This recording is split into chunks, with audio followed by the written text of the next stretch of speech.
ಜೈ ಹಿಂದ್. ಎಲ್ರಿಗೂ ನಮಸ್ಕಾರ. Welcome back to competitive world YouTube channel. ಇವತ್ತಿನ first shift Agniveer exam complete ಆಗಿದೆ. ಓಕೆ, ಇದರೊಂದಿಗೆ ನಿನ್ನೆ ನಡೆದಂತಹ 9 ಜೂನ್ 2026ರ 3ನೇ ಶಿಫ್ಟ್ ಕ್ವಶನ್ ಕೂಡ ನಾವು ನಿನ್ನೆ ಮಾಡಿರಲಿಲ್ಲ. ಅದನ್ನು ಕೂಡ ಇವತ್ತಿನ ಒಂದು ಫಸ್ಟ್ ಶಿಫ್ಟ್ ವಿಡಿಯೋದಲ್ಲಿ ಕವರ್ ಮಾಡ್ತೀನಿ. ಓಕೆ, ಮತ್ತು ಫೋರ್ತ್ ಶಿಫ್ಟ್ ಅಂದರೆ ನಿನ್ನೆದು ಫೋರ್ತ್ ಶಿಫ್ಟು ಯಾವುದೇ ಕ್ವಶನ್ ಅವೈಲೇಬಲ್ ಇಲ್ಲದೆ ಇರೋದರಿಂದ ಅದರ ಒಂದು ಕ್ವಶನ್ಸು ಈ ವಿಡಿಯೋದಲ್ಲಿ ಇರಲ್ಲ. ಓಕೆ, ಇವತ್ತಿನ ಫಸ್ಟ್ ಶಿಫ್ಟ್ ಮತ್ತು ನಿನ್ನೆಯ ಥರ್ಡ್ ಶಿಫ್ಟ್ ಕ್ವಶನ್ ಮಾತ್ರ ಇದರಲ್ಲಿ ಕವರ್ ಆಗಿರುತ್ತೆ. ಓಕೆ, ಫಸ್ಟ್ ಕ್ವಶನ್ ಏನಪ್ಪ ಅಂದರೆ 1857ರ ಸ್ವಾತಂತ್ರ್ಯ ಸಂಗ್ರಾಮ ಪ್ರಾರಂಭವಾದಾಗ ದೆಹಲಿಯ ಸಾಮ್ರಾಟ ಯಾರು?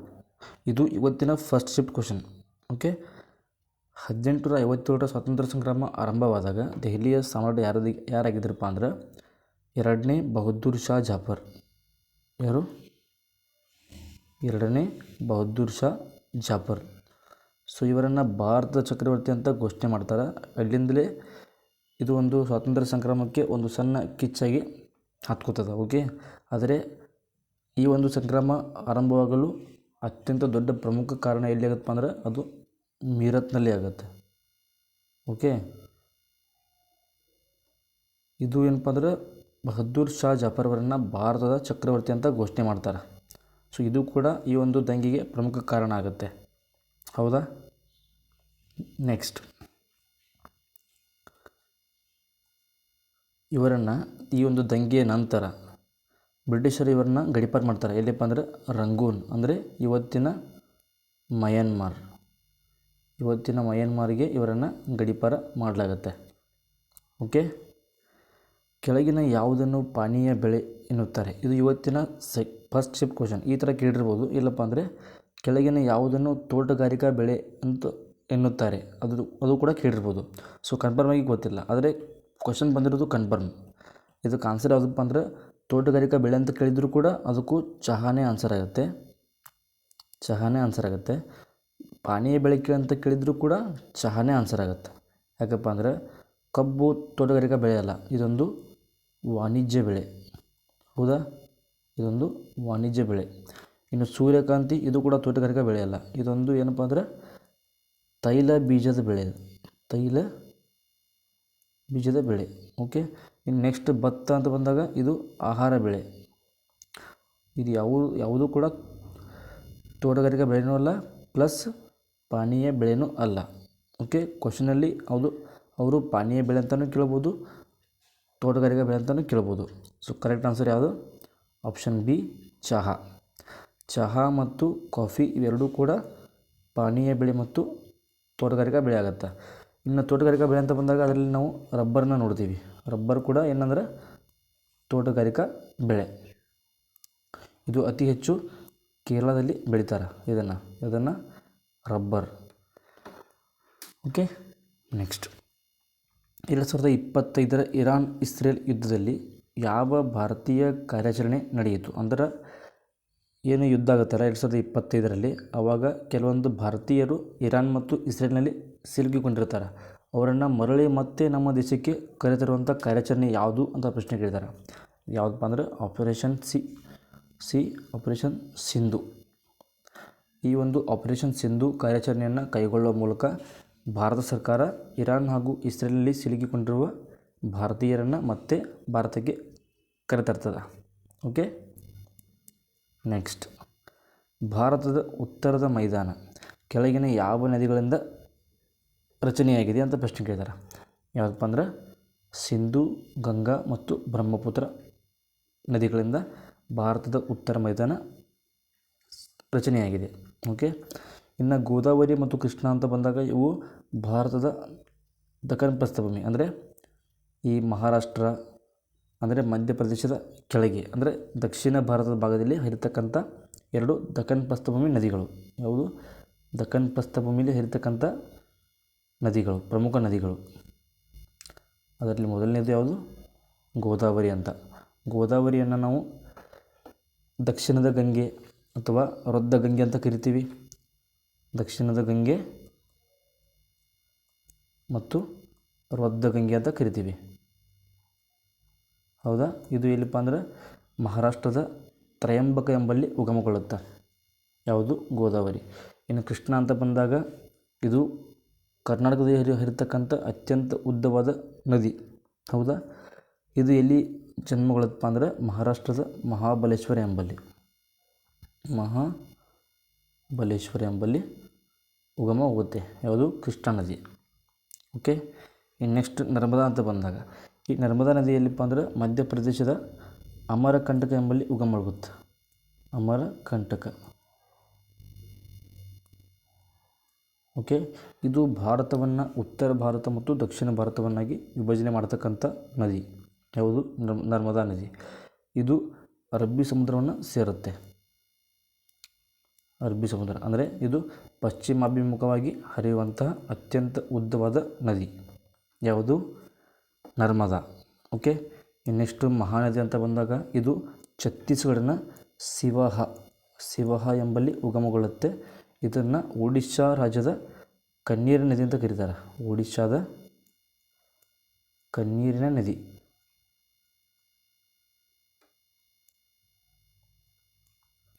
ಓಕೆ. ನೆಕ್ಸ್ಟ್, ಸಂವಿಧಾನದಲ್ಲಿ ತುರ್ತು ಪರಿಸ್ಥಿತಿಯನ್ನು ಯಾವ ಅನುಚ್ಛೇದದಲ್ಲಿ ಪ್ರಸ್ತಾಪಿಸಲಾಗಿದೆ? ಈ ಕ್ವಶನ್ ಆ್ಯಕ್ಚುಲಿ ಈ ಥರ ಕೇಳಿಲ್ಲ. ಯಾವ ಥರ ಕೇಳಿದಾರಪ್ಪ ಅಂದ್ರೆ ಕೆಳಗಿನ ಯಾವ ತುರ್ತು ಪರಿಸ್ಥಿತಿ ಸಂವಿಧಾನದಲ್ಲಿ ಉಲ್ಲೇಖವಾಗಿದೆ ಅಂತ ಕೇಳಿದ್ದಾರೆ. ಅದರಲ್ಲಿ ಅವರು ಸುಮಾರು 4 ರೀತಿಯ ತುರ್ತು ಪರಿಸ್ಥಿತಿಯನ್ನು ಕೊಟ್ಟಿದ್ದಾರೆ. ಅದರಲ್ಲಿ ಯಾವುದಾದ್ರೂ ಒಂದು ತುರ್ತು ಪರಿಸ್ಥಿತಿ ಕೊಟ್ಟಿರ್ಬೋದು. ಯಾವ ಥರ ಅಂದರೆ ಒಂದು ರಾಷ್ಟ್ರೀಯ ಕೊಟ್ಟಿರ್ಬೋದು, ರಾಜ್ಯ ಕೊಟ್ಟಿರ್ಬೋದು, ಹಣಕಾಸಿನ ಕೊಟ್ಟಿರ್ಬೋದು. ಓಕೆ. 3ರಲ್ಲಿ ಯಾವುದಾದ್ರೂ ಒಂದು ಮಾತ್ರ ಕೊಟ್ಟಿರ್ತಾರೆ. ಅದೇ ಆನ್ಸರ್ ಆಗುತ್ತೆ. ಯಾವುದಪ್ಪ ಅಂದ್ರೆ ರಾಜ್ಯ ಕೊಟ್ಟಿದ್ರೆ ರಾಜ್ಯ ತುರ್ತು ಪರಿಸ್ಥಿತಿ, ರಾಷ್ಟ್ರೀಯ ಕೇಳಿದರೆ ರಾಷ್ಟ್ರೀಯ ತುರ್ತು ಪರಿಸ್ಥಿತಿ, ಹಣಕಾಸಿನ ಕೇಳಿದರೆ ಹಣಕಾಸಿನ ತುರ್ತು ಪರಿಸ್ಥಿತಿ. ಇನ್ನು ಉಳಿದ 3 ಆಯ್ಕೆಗಳು ಕೂಡ ಬೇರೆ ಬೇರೆ ತುರ್ತು ಪರಿಸ್ಥಿತಿ ಕೊಟ್ಟಿರ್ತಾರೆ. ಅವು ಆನ್ಸರ್ ಆಗಲ್ಲ. ಯಾವುದಾಗುತ್ತೆ? ಈ 3ರಲ್ಲಿ ಯಾವ್ದು ಕೊಟ್ಟಿರ್ತಾರೋ ಅದೇ ಆನ್ಸರ್ ಆಗುತ್ತೆ. ನೆಕ್ಸ್ಟ್, ಕಾನೂನು ಮತ್ತು ಸಾರ್ವಜನಿಕ ವಿಚಾರಗಳ ಬಗ್ಗೆ ನಿರ್ಧಾರ ತೆಗೆದುಕೊಳ್ಳುವಾಗ ಅಧ್ಯಕ್ಷರು ಯಾರ ಸಲಹೆಯನ್ನು ಕೇಳ್ಬೋದು? ಓಕೆ. ಯಾರ ಸಲಹೆಯನ್ನು ಕೇಳ್ಬೋದಪ್ಪ ಅಂದರೆ 143ನೇ ವಿಧಿಯ ಪ್ರಕಾರ ರಾಷ್ಟ್ರಪತಿಯವರು ಸರ್ವೋಚ್ಚ ನ್ಯಾಯಾಲಯ ಸುಪ್ರೀಂ ಕೋರ್ಟ್ ಆಫ್ ಇಂಡಿಯಾದ ಸಲಹೆಯನ್ನು ಕೇಳ್ಬೋದು. ಓಕೆ. ನೆಕ್ಸ್ಟ್, ಯಾವ ದೇವಾಲಯವು ಶಿವ ಪಾರ್ವತಿಯ ಕುರಿತು ಕಂಬಗಳ ಮೇಲೆ ಬರೆದ ಶಾಸನಗಳಿಗೆ ಪ್ರಸಿದ್ಧವಾಗಿದೆ? ಇದು ಯಾವುದಪ್ಪ ಅಂದರೆ ತಮಿಳುನಾಡಿನ ಮಧುರೈ ಮೀನಾಕ್ಷಿ ದೇವಸ್ಥಾನ. ಹೌದು, ಇದು ಏನಪ್ಪ ಅಂದರೆ ಶಿವ ಪಾರ್ವತಿಯ ದೇವಾಲಯದ ಒಂದು ಅತ್ಯಂತ ಪ್ರಮುಖವಾದ ದೇವಾಲಯ ಇದು ಆಗಿದ್ದು ಕೂಡ ಇದು ಕಂಬಗಳ ಮೇಲೆ ಬರೆದ ಬರವಣಿಗೆಗಳಿಗೆ ಅತ್ಯಂತ ಪ್ರಸಿದ್ಧವಾಗಿದೆ. ಯಾವುದು? ಮೀನಾಕ್ಷಿ ದೇವಸ್ಥಾನ, ತಮಿಳುನಾಡು. ನೆಕ್ಸ್ಟ್, ಇದರ ಬಗ್ಗೆ ಒಂದು ಕ್ವಶನ್ ಕೇಳಿದರು. ಎಕ್ಸಾಕ್ಟ್ ಕ್ವಶನ್ ಗೊತ್ತಿಲ್ಲ ಆದರೂ ಕೂಡ ಈ ಕ್ವಶನ್ ತಂದಿದ್ದೀನಿ. ಜೋರ್ಡಾನ್ ವಿಶ್ವ ಸಮ್ಮೇಳನದಲ್ಲಿ, ಜೋರ್ಡಾನಲ್ಲಿ ಒಂದು ಸಮ್ಮೇಳನ ಆಗಿದೆ ಲಾಸ್ಟ್ ಇಯರು. ಆ ಸಮ್ಮೇಳನದಲ್ಲಿ ಪ್ರಮುಖವಾಗಿ ಯಾವ 2 ಅಂತಾರಾಷ್ಟ್ರೀಯ ಸಂಸ್ಥೆ ಭಾಗವಹಿಸಿದವು ಅಂತ ಪ್ರಶ್ನೆ ಕೇಳಿದ್ದಾರೆ. ಅದಕ್ಕೆ ಎಕ್ಸಾಕ್ಟ್ ಆನ್ಸರ್ ಯಾವುದಪ್ಪ ಅಂದರೆ ಆಪ್ಷನ್ ಎ ಯುನೆಸ್ಕೋ ಮತ್ತು ಯುನಿಸೆಫ್. ಓಕೆ. ಆದರೆ ಪ್ರಶ್ನೆ ಮಾತ್ರ ಎಕ್ಸಾಕ್ಟಾಗಿ ಯಾವ ಥರ ಕೇಳಿದಾರಂತೆ ಗೊತ್ತಿಲ್ಲ. ಸೊ ಅದಕ್ಕೆ ಇವತ್ತು ಯಾರು ಫಸ್ಟ್ ಶಿಫ್ಟ್ ಎಕ್ಸಾಮ್ ಬರೆದು ಬಂದಿರಿ ಅವರು ದಯವಿಟ್ಟು ಆ ಕ್ವಶನನ್ನು ಕಮೆಂಟ್ನಲ್ಲಿ ತಿಳಿಸ್ರಿ ಯಾವ ಥರ ಕ್ವಶನ್ ಕೇಳಿದ್ರು ಅಂತ. ಅದಕ್ಕೆ ಆನ್ಸರ್ ಮಾತ್ರ ಯುನೆಸ್ಕೋ ಮತ್ತು ಯುನಿಸೆಫೇ. ಓಕೆ. 2026ರಲ್ಲಿ ಮರಾಠಿ ಅತ್ಯುತ್ತಮ ನಿರ್ದೇಶಕರಿಗಾಗಿ ಬೆಳ್ಳಿ ನವಿಲು ಪ್ರಶಸ್ತಿ ಅಂದರೆ ಸಿಲ್ವರ್ ಪಿಕಾಕ್ ಅವಾರ್ಡ್ ಯಾರಿಗೆ ದೊರಕಿತು ಅಂತ ಪ್ರಶ್ನೆ ಕೇಳಿದ್ದಾರೆ. ಯಾರಿಗಪ್ಪ ಅಂದರೆ ಆಪ್ಷನ್ ಬಿ ಸಂತೋಷ್ ಧಾಕರ್ ಅವರಿಗೆ ಈ ಒಂದು ಸಿಲ್ವರ್ ಪಿಕಾಕ್ ಅವಾರ್ಡ್ ದೊರೆತದ. ಯಾವುದಕ್ಕಾಗಿ? ಮರಾಠಿ ಭಾಷೆಯಲ್ಲಿ ಅತ್ಯುತ್ತಮ ನಿರ್ದೇಶಕ ಒಂದು ಸ್ಥಾನದಲ್ಲಿ. ಓಕೆ. ನೆಕ್ಸ್ಟ್, ಇನ್ನು 2026ನೇ ಬೇಡ ಸಮ್ಮೇಳನ, ಇದು ಕ್ವಶನ್ ಕೂಡ ಒಂದು ಬಂದರಿಗೆ ಸಂಬಂಧಪಟ್ಟ ಒಂದು ಕ್ವಶನ್ ಕೇಳಿದ್ದಾರೆ. ಯಾವುದು? ಪೋರ್ಟ್ಸ್ಗೆ ಸಂಬಂಧಪಟ್ಟದ್ದು ಒಂದು ಕ್ವಶನ್ ಕೇಳಿದ್ದಾರೆ. ಒಂದು ಸಮ್ಮೇಳನ ನಡೆದಿದೆ ಭಾರತದಲ್ಲಿ, ಇದು ಯಾವ ಪೋರ್ಟ್ನಲ್ಲಿ ಆಯೋಜನೆ ಮಾಡಲಾಗಿತ್ತು ಅಂತ ಪ್ರಶ್ನೆ ಕೇಳಿದ್ದಾರೆ. ಅದಕ್ಕೆ ಎಕ್ಸಾಕ್ಟ್ ಆನ್ಸರ್ ಯಾವುದಪ್ಪ ಅಂದರೆ ವಿಶಾಖಪಟ್ಟಣಂ ಪೋರ್ಟ್. ವಿಶಾಖಪಟ್ಟಣಂ. ಸೊ ಈ ರೀತಿ ಪ್ರಶ್ನೆ ಬಿದ್ದಿತ್ತು ಅಂತ ಹೇಳೋ ಸಲುವಾಗಿಯೇ ಈ ಕ್ವಶನ್ ತಂದಿದ್ದು. ಇದು ಎಕ್ಸಾಕ್ಟ್ ಕ್ವಶನ್ ಅಲ್ಲ. ಓಕೆ, ಸೊ ಇದು ಕೂಡ ಯಾರಾದರೂ ಎಕ್ಸಾಮ್ ಬರೆದು ಬಂದವರು ದಯವಿಟ್ಟು ಕಮೆಂಟ್ ಮಾಡಿರಿ. ನೆಕ್ಸ್ಟ್, ಸೊ ಇದು ನಿನ್ನೆ ನಡೆದಂತಹ ಥರ್ಡ್ ಶಿಫ್ಟ್ ಕ್ವಶನ್ ಇಲ್ಲಿಂದ. ಓಕೆ, ಫಸ್ಟ್ ಒನ್, 2004ರಿಂದ 2014 ನಡುವೆ ಶಾಸ್ತ್ರೀಯ ಭಾಷೆಗಳ ಪಟ್ಟಿಗೆ ಸೇರಿಸದ ಭಾಷೆ ಯಾವುದು ಅಂತ ಪ್ರಶ್ನೆ ಕೇಳಿದಾರೆ. ಅದು ಯಾವುದಪ್ಪ ಅಂದ್ರೆ ಆಪ್ಷನ್ ಸಿ, ಬಂಗಾಳಿ. ಯಾಕಂದ್ರೆ ಪ್ರಸ್ತುತ ಭಾರತದಲ್ಲಿ ಎಷ್ಟು ಶಾಸ್ತ್ರೀಯ ಭಾಷೆಗಳು ಅದಾವಪ್ಪ ಅಂದ್ರೆ 11 ಶಾಸ್ತ್ರೀಯ ಭಾಷೆಗಳದಾವ, ಕ್ಲಾಸಿಕಲ್ ಲ್ಯಾಂಗ್ವೇಜ್. ಅಧಿಕೃತ ಭಾಷೆ ಅಂತ ಬಂದಾಗ ನಾವು 22 ಭಾಷೆ ನೋಡ್ತೀವಿ. ಆದರೆ ಶಾಸ್ತ್ರೀಯ ಭಾಷೆ ಅಂತ ಬಂದಾಗ ಕೇವಲ 11 ಭಾಷೆನ ನೋಡ್ತೀವಿ. ಈ 11 ಭಾಷೆಯಲ್ಲಿ 5 ಭಾಷೆಗಳು 2024ರಲ್ಲಿ ಸೇರ್ಪಡೆಯಾಗಿದ್ದಾವೆ. ಅದರಲ್ಲಿ ಬಂಗಾಳಿ ಕೂಡ ಒಂದು. ಬಂಗಾಳಿ, ಪಾಳಿ, ಪ್ರಾಕೃತ ಮತ್ತು ಮರಾಠಿ, ಇನ್ನೂ ಒಂದು ಲ್ಯಾಂಗ್ವೇಜ್ ಕೂಡ ಇದರಲ್ಲಿ ಬರುತ್ತೆ. 2024ರಲ್ಲಿ ಸುಮಾರು 5 ಭಾಷೆಗಳಿಗೆ ಶಾಸ್ತ್ರೀಯ ಸ್ಥಾನಮಾನ ದೊರಕುತ್ತೆ. ಆದರೆ ತಮಿಳು, ಸಂಸ್ಕೃತ, ಕನ್ನಡ ಮಾತ್ರ ಆಲ್ರೆಡಿ 2014 ಮುಂಚೆನೇ ಅವು ಶಾಸ್ತ್ರೀಯ ಸ್ಥಾನಮಾನ ಪಡ್ಕೊಂಡವ. ಇಲ್ಲಿ ನೀವು ನೋಡ್ಬೋದು, ತಮಿಳು 2004ರಲ್ಲಿ, ಸಂಸ್ಕೃತ 2005ರಲ್ಲಿ, ಕನ್ನಡ 2008ರಲ್ಲಿ, ತೆಲುಗು 2008ರಲ್ಲಿ, ಮಲಯಾಳಂ 2013ರಲ್ಲಿ ಸ್ಥಾನಮಾನ ಪಡೆದವ ಶಾಸ್ತ್ರೀಯ. ಓಕೆ, ನೆಕ್ಸ್ಟ್, 73ನೇ ಸಾಂವಿಧಾನಿಕ ತಿದ್ದುಪಡಿ ಸಂಬಂಧಿಸುವುದು ಯಾವುದಕ್ಕಪ್ಪ ಅಂತಂದರೆ ಪಂಚಾಯತ್ ರಾಜ್ ವ್ಯವಸ್ಥೆಗೆ. ಹೌದು, ಪಂಚಾಯತ್ ರಾಜ್ ವ್ಯವಸ್ಥೆ 1992 ಏಪ್ರಿಲ್ 24ರಂದು ಈ ಪಂಚಾಯತ್ ರಾಜ್ ವ್ಯವಸ್ಥೆಯನ್ನು ಅಳವಡಿಸ್ಕೋತಾರೆ. ಆದ್ದರಿಂದ ಪ್ರತಿ ವರ್ಷ ಏಪ್ರಿಲ್ 24ನ್ನು ಪಂಚಾಯತ್ ರಾಜ್ ದಿನ ಅಂತ ಆಚರಣೆ ಮಾಡ್ತೀವಿ. ಓಕೆ, ನೆಕ್ಸ್ಟ್, ಇದು 3 ಹಂತದ ಪಂಚಾಯತ್ಗಳನ್ನು ಒಳಗೊಂಡಿರ್ತದೆ. 3 ಹಂತ. ಭಾರತೀಯ ನೌಕಾದಳ ದಿನಾಚರಣೆ ಆಚರಿಸಲಾಗುತ್ತದೆ. ಅಂದರೆ ಯಾವ ದಿನದಂದು ಭಾರತೀಯ ನೌಕಾದಳ ದಿನಾಚರಣೆಯನ್ನು ಆಚರಣೆ ಮಾಡಲಾಗುತ್ತೆ. ಇದು ಕ್ವಶನ್ ಅಂತೂ ಸಿಕ್ಕಾಪಟ್ಟೆ ರಿಪೀಟ್ ಆಯಿತು. ಓಕೆ, ಯಾವ ದಿನಪ್ಪ ಅಂದ್ರೆ ಡಿಸೆಂಬರ್ 4. ಯಾವುದರ ನೆನಪಿಗಾಗಿಪ್ಪ ಅಂದರೆ ಆಪರೇಷನ್ ಟ್ರೈಡೆಂಟ್.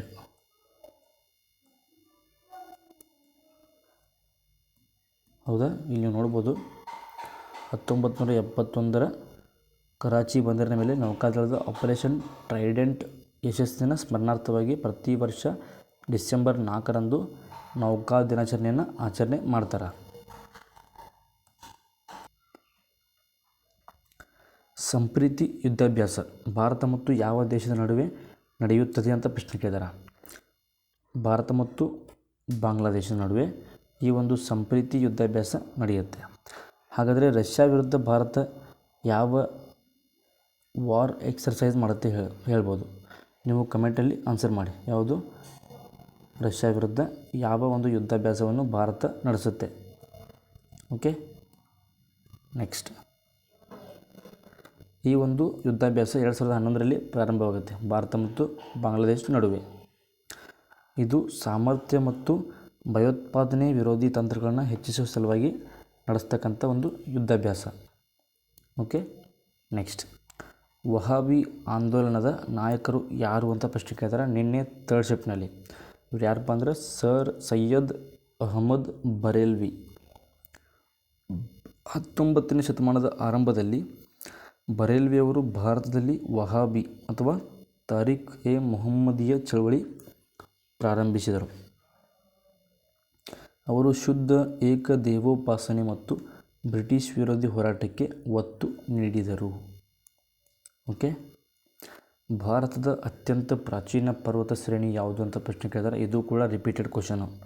ಯಾವುದಪ್ಪ ಅಂದ್ರೆ ಆಪ್ಷನ್ ಸಿ, ಅರಾವಳಿ. ಇದು ಸುಮಾರು 350 ಕೋಟಿ ವರ್ಷಗಳಷ್ಟು ಪ್ರಾಚೀನವಾದದ್ದು. ಓಕೆ, ಹಿಮಾಲಯ ಇದು ಇತ್ತೀಚಿನ ಯಂಗ್ ಫೋಲ್ಡೆಡ್ ಮೌಂಟೇನ್ ಅಂತ ಕರಿತೀವಿ.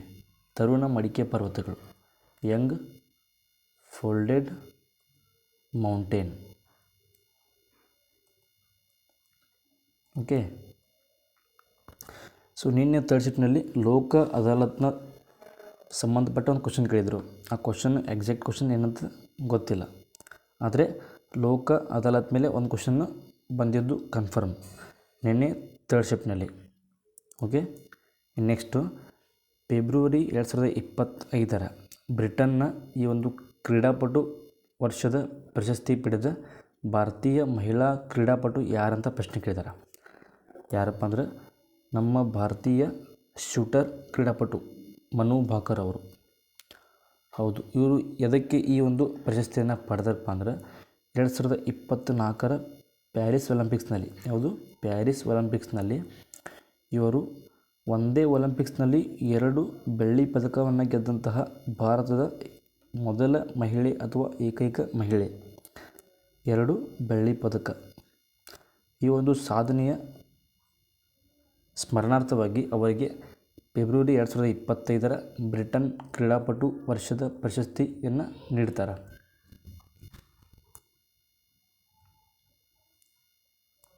ನೀವು ನೋಡ್ಬೋದು 24 ಪ್ಯಾರಿಸ್ ಒಲಿಂಪಿಕ್ಸ್ನಲ್ಲಿ 2 ರಜತ ಪದಕವನ್ನು ಗಳಿಸಿದ್ದಕ್ಕಾಗಿ ಈ ಒಂದು ಗೌರವ ಅವರಿಗೆ ಸಲ್ತದೆ.